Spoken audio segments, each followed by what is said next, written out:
ಎಲ್ರಿಗೂ ನಮಸ್ಕಾರ. ನಮ್ಮನೆ ಅಡುಗೆ ಚಾನಲ್ಗೆ ನಿಮ್ಮೆಲ್ರಿಗೂ ಸ್ವಾಗತ.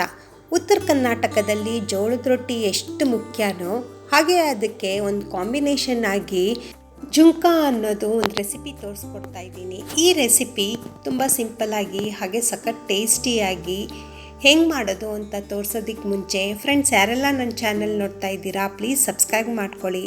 ಹಾಗೆ ನನ್ನ ರೆಸಿಪಿ ಇಷ್ಟ ಆದರೆ ಒಂದು ಲೈಕ್ ಮಾಡಿ, ಮನೇಲಿ ನೀವು ಟ್ರೈ ಮಾಡಿ ಹೆಂಗೆ ಬಂದಿದೆ ಅಂತ ಕಮೆಂಟ್ ಮಾಡಿ.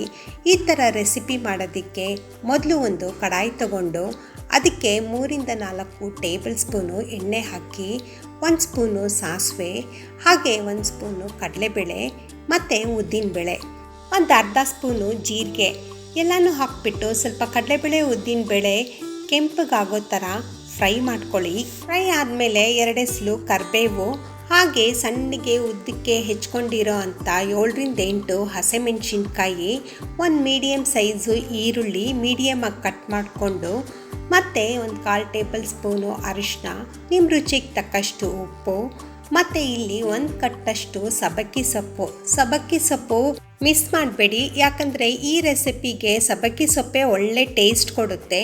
ಸೊ ಹಾಗಾಗಿ ಸ್ವಲ್ಪ ಒಗ್ಗರಣೆಯಲ್ಲಿ ಹೊಂದ್ಕೊಳ್ಳೋ ಥರ ಮಿಕ್ಸ್ ಮಾಡ್ಕೊಳ್ಳಿ. ಹಾಗೆ 2 ಸ್ಪೂನಷ್ಟು ನೀರು ಚಿಮ್ಮಿಸ್ಬಿಟ್ಟು ಮಿಕ್ಸ್ ಮಾಡಿ ಒಂದು ಲಿಡ್ ಮುಚ್ಚಿಟ್ಟು ಲೋ ಫ್ಲೇಮಲ್ಲಿ ಒಂದು 5 ನಿಮಿಷ ಬೇಯಕ್ಕೆ ಬಿಡಿ.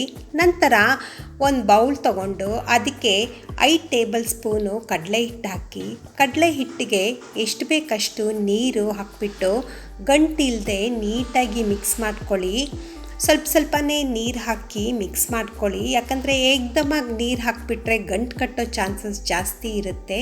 ಸ್ವಲ್ಪ ತೆಳ್ಳಗೆ ಮಾಡ್ಕೊಳ್ಳಿ, ಅಷ್ಟು ಗಟ್ಟಿಗೂ ಬೇಡ ತೆಳ್ಳಗೂ ಬೇಡ.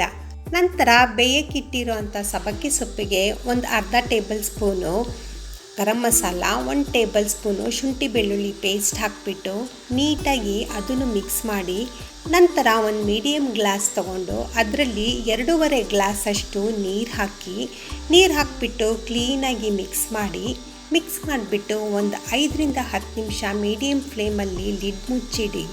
ನಂತರ ಒಂದು ಕುದಿ ಬಂದಿದ ತಕ್ಷಣ ಸ್ವಲ್ಪ ಕಾಯಿ ತುರಿ ಸ್ವಲ್ಪ ಚೆನ್ನಾಗಿ ಹಾಕಿ, ಯಾಕಂದರೆ ಬಾಯಿಗೆ ಸಿಕ್ಕಿದ್ರೆ ಒಳ್ಳೆ ಟೇಸ್ಟ್ ಕೊಡುತ್ತೆ. ಕಾಯಿ ತುರಿ ಜೊತೆ 1-2 ಸ್ಪೂನು ಕೊತ್ತಂಬರಿ ಸೊಪ್ಪು ಸಣ್ಣದಾಗಿ ಹೆಚ್ಕೊಂಡು ಅದನ್ನು ಸಹ ಹಾಕಿ, ನಂತರ ಇಲ್ಲಿ ಕಲಸಿಟ್ಕೊಂಡಿರೋ ಅಂಥ ಕಡಲೆ ಹಿಟ್ಟನ್ನು ನಿಧಾನವಾಗಿ ಹಾಕಿ, ಯಾಕಂದರೆ ತಳ ಹಿಡಿಯೋ ಚಾನ್ಸಸ್ಸು ಜಾಸ್ತಿ ಇರುತ್ತೆ, ಹಾಗೆ ಗಂಟು ಕಟ್ತಿರಂಗೆ ನೋಡ್ಕೊಬೇಕು. ಎಲ್ಲ ಆದಮೇಲೆ ಲಿಡ್ ಮುಚ್ಚಿಟ್ಟು ಲೋ ಫ್ಲೇಮಲ್ಲಿ ಒಂದು 10 ನಿಮಿಷ ಬೇಯೋದಕ್ಕೆ ಬಿಡಿ. ಹಾಗೆ ಹಸಿ ವಾಸನೆ ಎಲ್ಲ ಹೋಗೋ ಅಷ್ಟು ಬೆಂದರೆ ರೆಡಿಯಾಗಿರುತ್ತೆ ನೋಡಿ. ಜೋಳದ ರೊಟ್ಟಿಗೆ ಈ ಥರ one of the best combination. ಇದು ಜೋಳದ ರೊಟ್ಟಿಗೂ ಆಗುತ್ತೆ, ಅಕ್ಕಿ ರೊಟ್ಟಿಗೂ ಆಗುತ್ತೆ, ಹಾಗೆ ಚಪಾತಿಗೂ ಆಗುತ್ತೆ. ನನ್ನ ರೆಸಿಪಿ ನಿಮಗೆ ಹೆಂಗೆ ಅನ್ನಿಸ್ತು ಅಂತ ಕಮೆಂಟ್ ಮಾಡಿ, ಹಾಗೆ ನನ್ನ ರೆಸಿಪಿಗೆ ಒಂದು ಲೈಕ್ ಮಾಡಿ. ಹಾಗೆ ನಿಮ್ಮ ಸಪೋರ್ಟ್ ನನಗೆ ತುಂಬ ಇಂಪಾರ್ಟೆಂಟು. ಸಬ್ಸ್ಕ್ರೈಬ್ ಮಾಡ್ಕೊಂಡು ನೋಡಿ. Thank you.